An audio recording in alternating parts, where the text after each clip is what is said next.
Então, pessoal, o palpite da semana aí, ó. Flamengo e Mirassol, empate.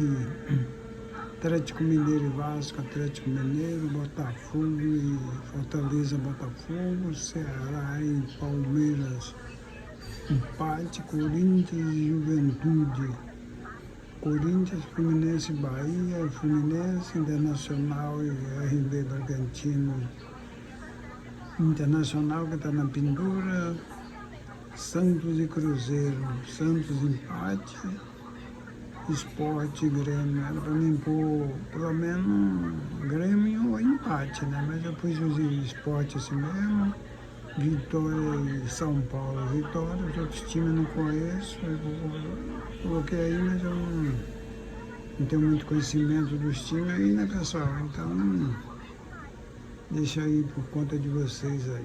Vocês conhecem mais do que eu aí. Alô, pessoal.